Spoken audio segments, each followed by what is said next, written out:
नमस्कार। आज के इस विश्लेषण में हम एक ऐसे टॉपिक पर बात करने वाले हैं जो हम सबकी लाइफ से जुड़ा है, अपने कैरेक्टर और प्रोफेशनल इंटेग्रिटी को बिल्ड करना। अक्सर हम देखते हैं कि लोग आगे बढ़ने के लिए शॉर्टकट्स या सतही चालों का सहारा लेते हैं, लेकिन क्या सच में इससे कामयाबी मिलती है? आज हम समझेंगे कि कैसे अपने अंदर मजबूत वैल्यूज डेवलप करके हम एक रियल और लास्टिंग सक्सेस पा सकते हैं। तो चलिए बिना किसी देरी के शुरू करते हैं। शुरुआत करते हैं एक बहुत ही शानदार विचार से। छाते और दिमाग तभी काम आते हैं जब वो खुले हों। बंद होने पर दोनों सिर्फ एक बोझ बन जाते हैं। कितनी सटीक बात है ना। ये कोट इस बात को बिल्कुल क्लियर कर देता है कि अगर हमारी सोच बंद है तो किसी भी तरह की असली ग्रोथ नामुमकिन है। असली बदलाव तभी आता है जब हम अपने दिमाग को खुला रखें और व्यक्तिगत ईमानदारी की एक मजबूत नींव तैयार करें। आगे बढ़ते हैं सेक्शन 1 की तरफ, रिकग्नाइजिंग ट्रू सेल्फ वर्थ, यानी अपना सच्चा आत्ममूल्य पहचानना। देखिए, कोई भी लॉन्ग टर्म सक्सेस बाहर से नहीं बल्कि हमारे अंदर से शुरू होती है। ये इस बात पर डिपेंड करता है कि हम खुद की कितनी वैल्यू करते हैं। एक थोड़ी कड़वी पर बिल्कुल सच्ची बात यह है कि जो इंसान अपनी कीमत खुद नहीं समझता, वो दूसरों से सम्मान की उम्मीद नहीं कर सकता। अक्सर दूसरों से वैलिडेशन पाने के लिए हम अपनी लिमिट्स क्रॉस करके सब कुछ देते रहते हैं, और इसका नतीजा क्या होता है? लोग हमें फॉर ग्रांटेड लेने लगते हैं और हमारी वैल्यू और भी कम हो जाती है। तो अब सवाल ये उठता है कि इस सेल्फ वर्थ को बढ़ाया कैसे जाए। इसका एक बड़ा सॉलिड तरीका है सॉलिट्यूड, यानी एकांत। अब यहाँ एकांत को अकेलेपन या कमजोरी से कंफ्यूज मत कीजिएगा। एकांत एक ऐसी डीप इंटरनल स्ट्रेंथनिंग का प्रोसेस है जहाँ एक इंसान खुद का सबसे बड़ा दोस्त बन जाता है। प्रोफेशनल लाइफ में रेजिलियंस और कॉन्फिडेंस पाने के लिए ये एकांत एक भट्टी की तरह काम करता है जो हमें तपाकर और भी ज्यादा मजबूत बनाता है। अब आते हैं सेक्शन 2 पर, एस्केपिंग टॉक्सिक रिलेशनशिप्स, यानी नकारात्मक और जहरीले रिश्तों से बाहर निकलना। जब हम अपने आत्मसम्मान को पहचान लेते हैं तो किसी भी वन साइडेड या टॉक्सिक माहौल से बाहर आना काफी आसान हो जाता है। इसके लिए एक बहुत ही सिंपल सा और प्रैक्टिकल प्रोटोकॉल है। स्टेप 1, पहचानिए कि कहाँ आपकी वैल्यू लगातार कम हो रही है। स्टेप 2, उस कनेक्शन को जबरदस्ती निभाने की कोशिश बिल्कुल बंद कर दीजिए। और स्टेप 3, चुपचाप उस दरवाजे को बंद कर दीजिए। हमेशा याद रखिए, किसी भी रिश्ते को जबरदस्ती खींचने से कुछ नहीं मिलता, बस हमारे सेल्फ रिस्पेक्ट का ही नुकसान होता है। ऐसे टॉक्सिक डायनामिक्स में हम अक्सर एक गलती करते हैं, बहस करना या खुद को बार बार प्रूव करने की कोशिश करना, जो कि पूरी तरह यूजलेस है। क्योंकि ध्यान दीजिए, जो लोग आपकी खामोशी को नहीं समझ सकते, उन पर अपने शब्द बर्बाद करना बिल्कुल बेकार है। इसकी जगह एक गहरी खामोशी इस बात का कहीं ज्यादा स्ट्रॉन्ग सिग्नल देती है कि हमारा सेल्फ रिस्पेक्ट अभी भी बरकरार है और हमें अब किसी को कोई जस्टिफिकेशन देने की जरूरत नहीं है। इसलिए उन रिश्तों से ग्रेसफुली बाहर निकलने की इंपॉर्टेंस को समझना बहुत जरूरी है, जो म्यूचुअल रिस्पेक्ट के बजाय सिर्फ दूसरों के कंफर्ट के लिए बनाए गए थे। जैसे कि कहा जाता है, उन दरवाजों को शांति से बंद कर देना चाहिए जहां अब कोई दस्तक नहीं होती।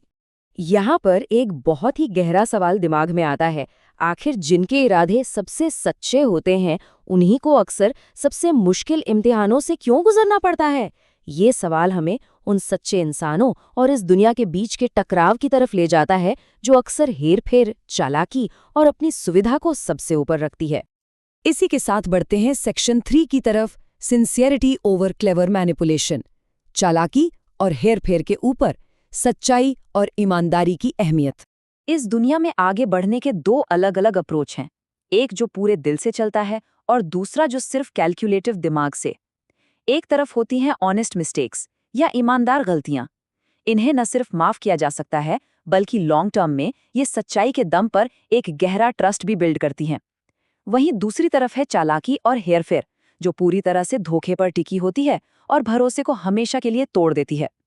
चालाकी से शायद थोड़े समय के लिए फायदा हो जाए, पर ये कभी भी लंबी दौड़ का हिस्सा नहीं बन सकती। इस बात का सबसे बड़ा सबूत हमारा इतिहास और पौराणिक कथाएं हैं।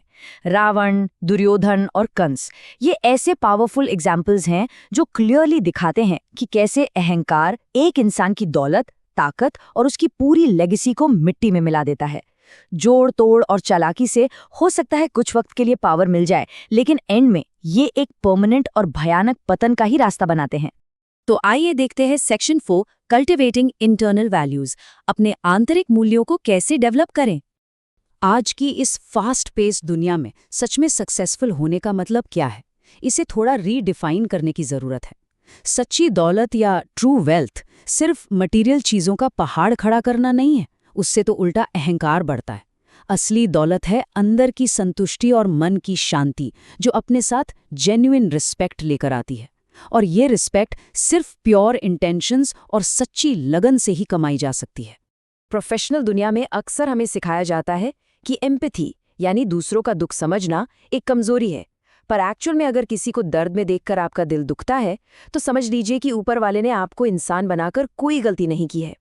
एक मजबूत इंसान के लिए ये सबसे बड़ी ताकतें और सबसे सही रास्ता दिखाने वाली गाइडिंग फोर्स होती है। और अब हम आ गए हैं इस एक्सप्लेनर के आखिरी हिस्से पर, section 5, the path to long term success. जो लोग सच्चाई के रास्ते पर चलते हैं और अपनी बाउंड्रीज पर टिके रहते हैं, उनका ग्राफ बिल्कुल अलग होता है, स्पेशली जब उन्हें धोखा मिलता है। इस टेबल पर ध्यान दीजिए। अगर कोई बदला लेने या रिवेंज पर फोकस करता है तो उसे कुछ पल की खुशी तो मिल सकती है, पर लॉन्ग टर्म में वो सिर्फ कड़वाहट के एक एंडलेस लूप में फंस कर रह जाता है। वहीं दूसरी तरफ चुपचाप पीछे हटना और खुद की ग्रोथ पर फोकस करना शुरू में पेनफुल जरूर लगता है, पर इसका फाइनल रिजल्ट होती है एक शानदार जीत और पर्सनल ग्रोथ। असल में सबसे अच्छा बदला पलटवार करना नहीं है, बल्कि खुद को समेटकर आगे बढ़ जाना है। लाइफ के सभी स्ट्रगल्स के बीच ये फिलॉसफी कितनी सुकून देने वाली है ना। जो सच में आपके लिए बना है वो घूम फिर कर आप तक आ ही जाएगा, और जो आपके लिए नहीं है वो कभी नहीं टिकेगा। इसका सीधा सा मतलब है कि हमें किसी भी चीज को, चाहे वो करियर हो या रिश्ते, जबरदस्ती मुट्ठी में कस के रखने की जरूरत नहीं है। जो सही है वो अपना रास्ता खुद बना लेगा। इस पूरी चर्चा का समापन हम एक बेहद पावरफुल मेटाफोर के साथ करेंगे। जिंदगी एक आईना है, इसे इतना चमकदार रखिए कि इसमें दिखने वाला रिफ्लेक्शन सच्चाई, ईमानदारी और इंटेग्रिटी का हो। At the end of the day हमारी प्रोफेशनल और पर्सनल लेगेसी दोनों हमारे अपने कैरेक्टर का ही रिफ्लेक्शन होती हैं। तो खुद से पूछिए, क्या वो रिफ्लेक्शन सच्चाई से भरा है? इसी थॉट प्रोवोकिंग सवाल के साथ हमारा आज का ये विश्लेषण यहीं खत्म होता है।